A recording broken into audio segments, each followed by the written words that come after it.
Gloire à Yahushua Hamashiach, Jésus-Christ de Nazareth, notre Seigneur et Sauveur. Alléluia. Amen. Vous savez, frères et sœurs, la vie est courte. Elle passe très vite.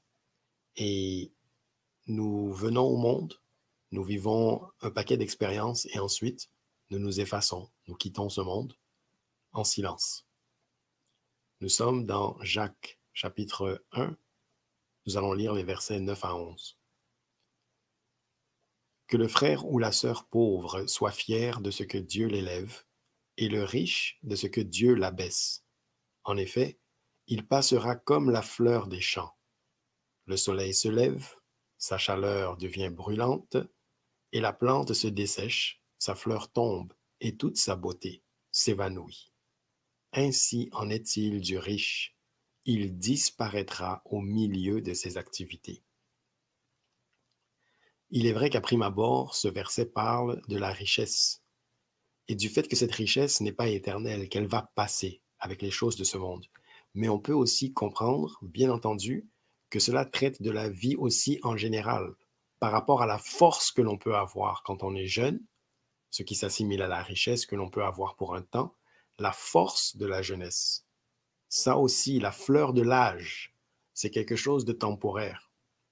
Donc, quand on est dans la force de l'âge, je parle parfois à des jeunes dans la rue, ils ont l'impression qu'ils sont invincibles, qu'ils sont immortels, et que l'Évangile, ce n'est pas quelque chose qui les concerne de façon immédiate et urgente. J'aurai le temps d'y penser.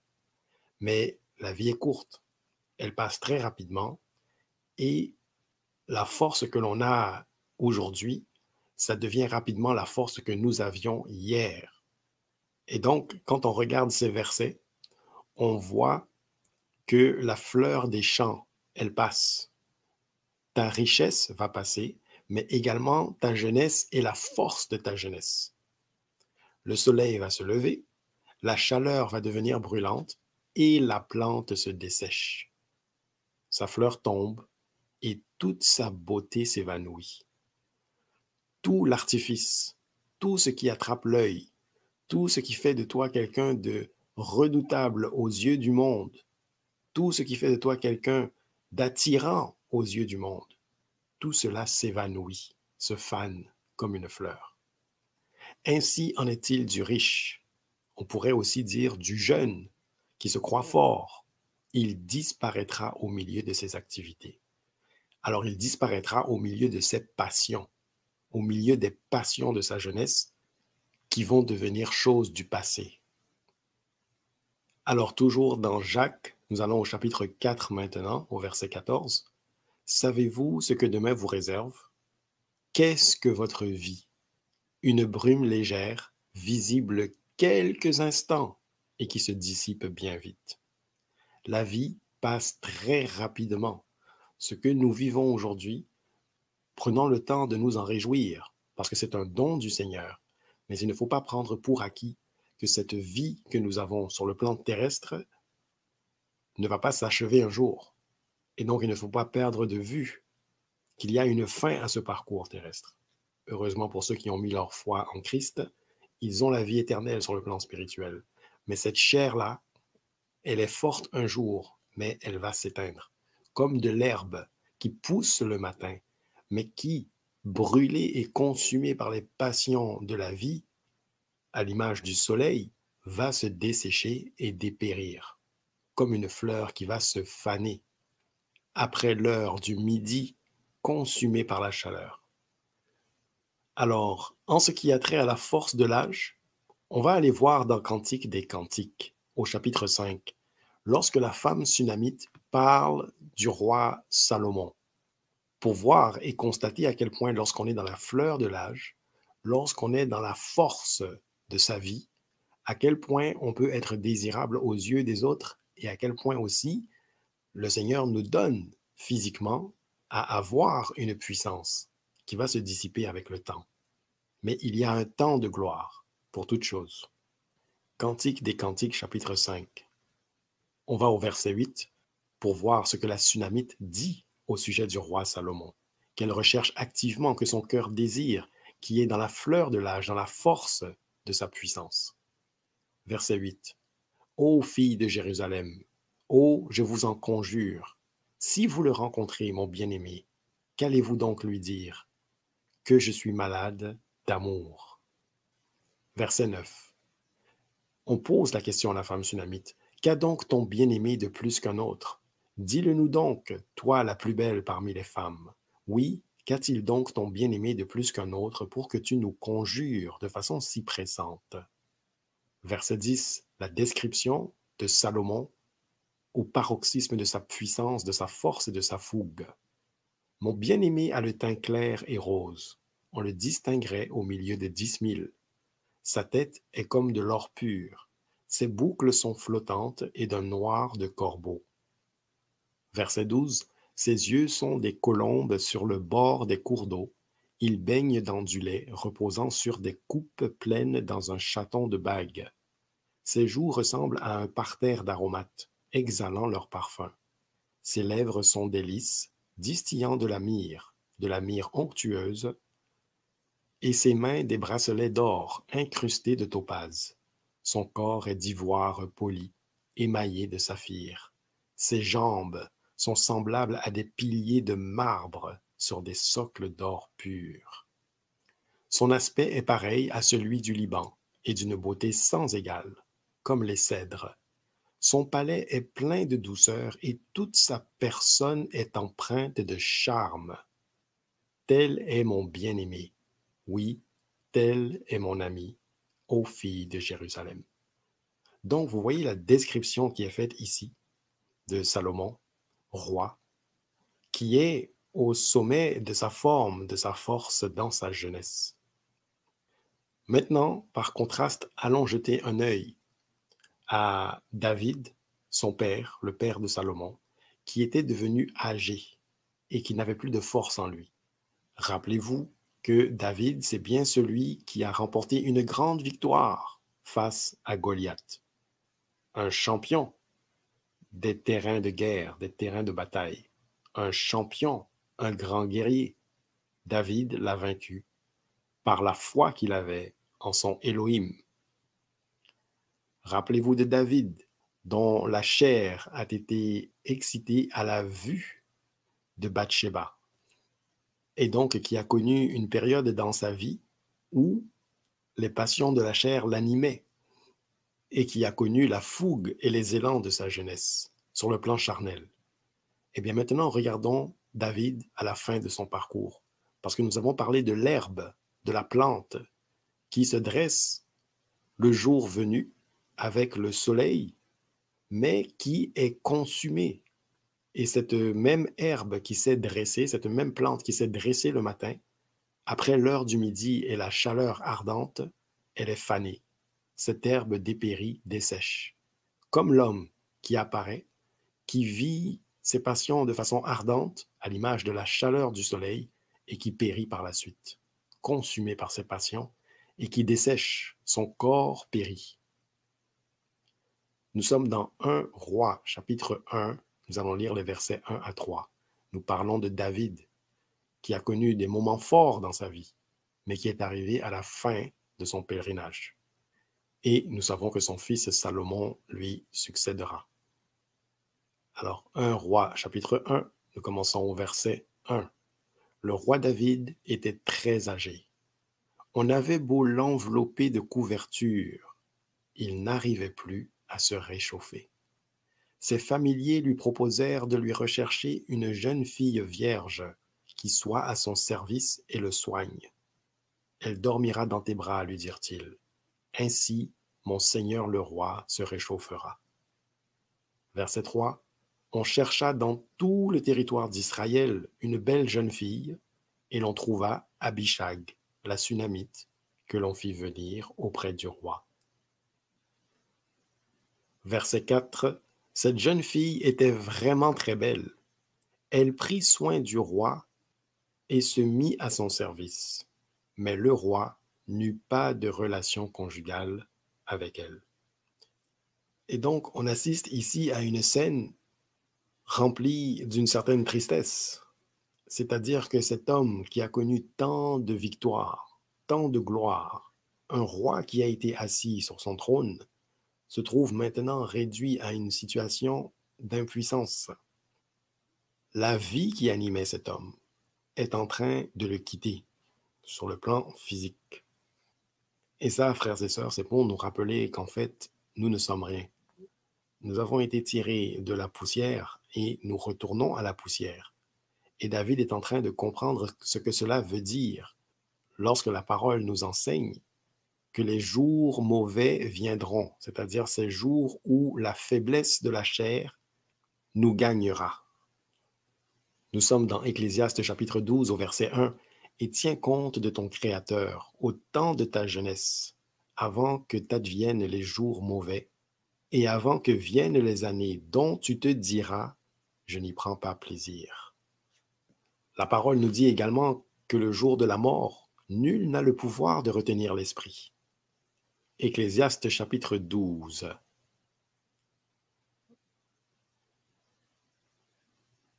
Nous lisons à partir du verset 5, vers la fin de ce verset.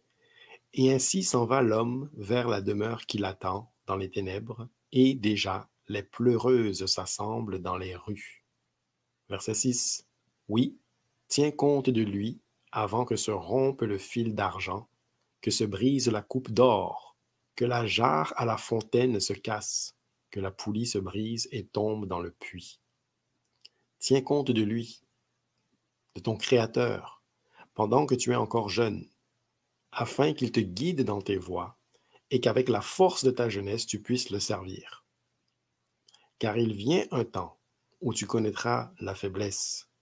Si le Seigneur te fait grâce d'avoir de nombreuses années sur terre, viendra un temps où tu connaîtras la faiblesse de la chair, où ta force te quittera, comme Samson, sa force l'a quitté. Pour d'autres raisons, dans son cas, c'était le fait de s'être fait couper les cheveux, mais il a réalisé qu'on peut être fort un jour et, par la suite, devenir faible en d'autres circonstances. Et bien que dans le cas de Samson, cela ait été instantané suite au fait de raser sa tête, suite au fait qu'on lui ait rasé la tête, on doit quand même comprendre que même si on a l'impression que des années vont passer au cours de la vie d'un homme, comme ce fut le cas pour David, on arrive immanquablement à ce point où la faiblesse va gagner du terrain, où la faiblesse va s'installer et la force de la jeunesse s'estomper. Et à la fin, lorsque l'herbe est desséchée, lorsque la fleur est fanée, lorsque le cortège funèbre a pris son départ, eh bien c'est terminé. L'œuvre s'achève. La vapeur qui était la vie d'un homme, c'est déjà terminé. Ecclésiaste chapitre 1, versets 3 à 5. Quel avantage l'homme retire-t-il de tout le labeur pour lequel il trime sous le soleil? Une génération s'en va, une autre vient, et la terre est toujours là. Le soleil se lève, le soleil se couche, et il aspire à se retrouver à l'endroit d'où il devra de nouveau se lever.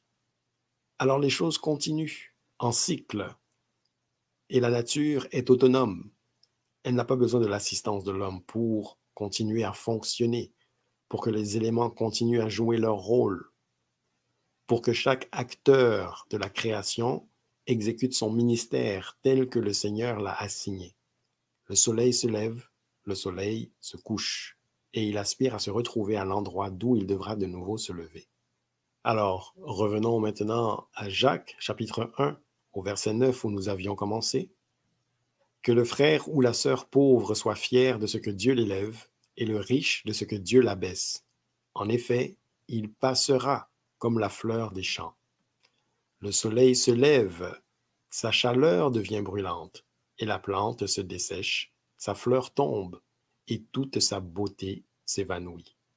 Le soleil se lève, et après un temps, le soleil se couche.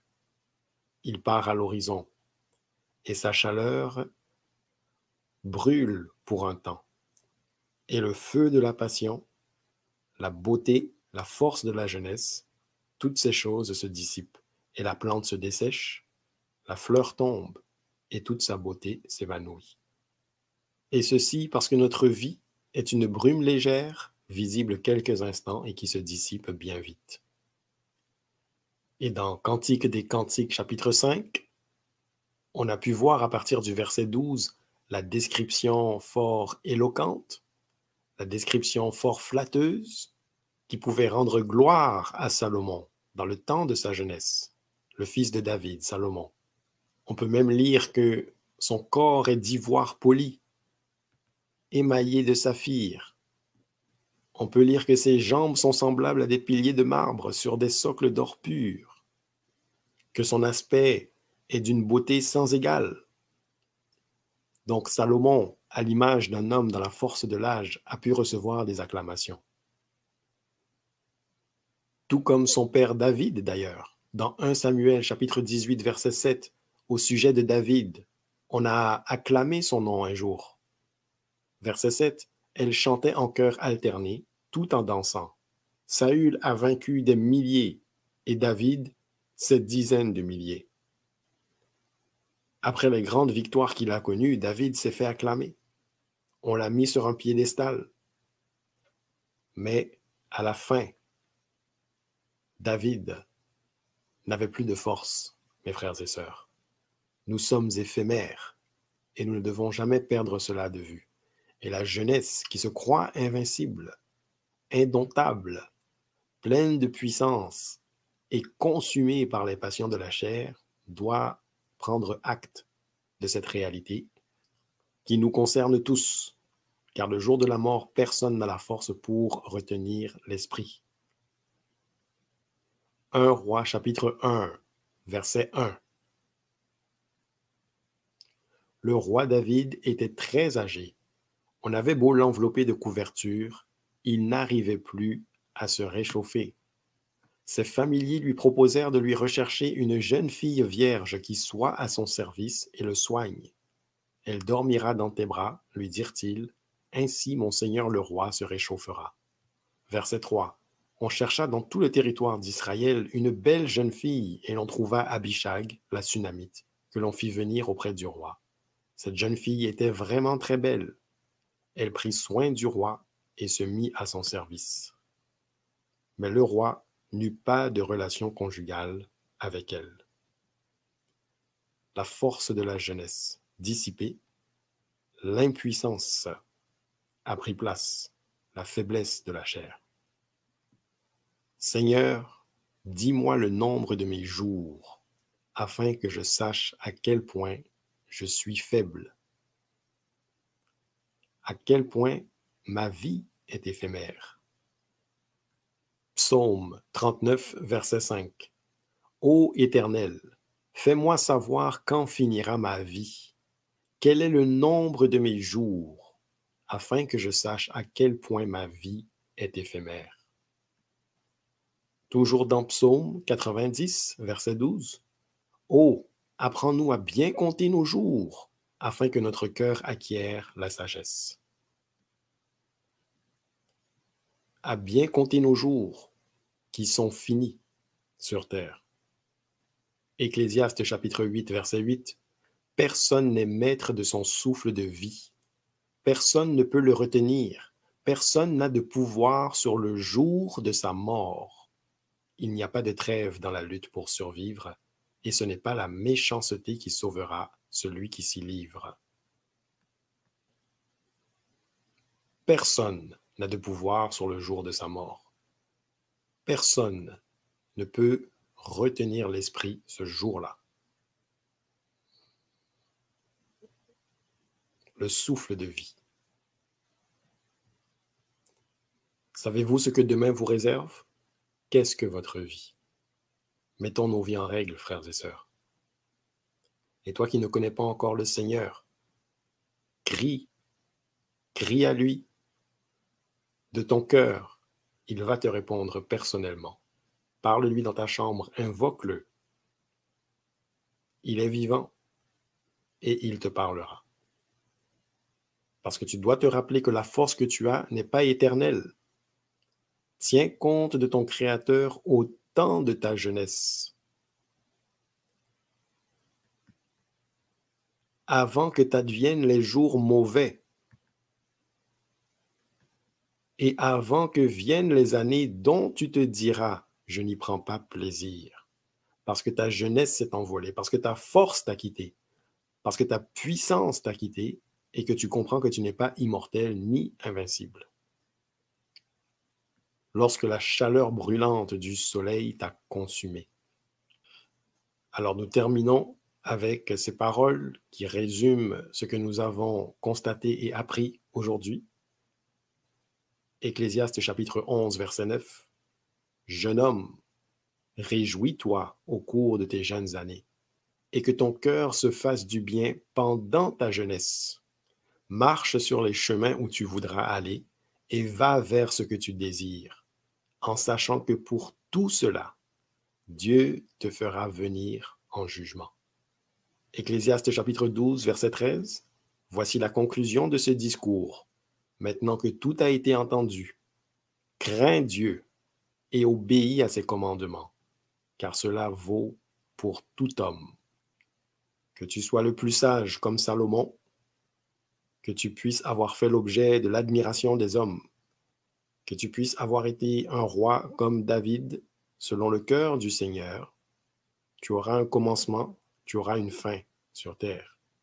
Durant ce temps-là, qui est une vapeur, crains Dieu et obéis à ses commandements, car cela vaut pour tout homme. Soyez bénis dans le nom de Yahushua HaMashiach, Jésus-Christ de Nazareth, notre Seigneur et Sauveur. Alléluia. Amen.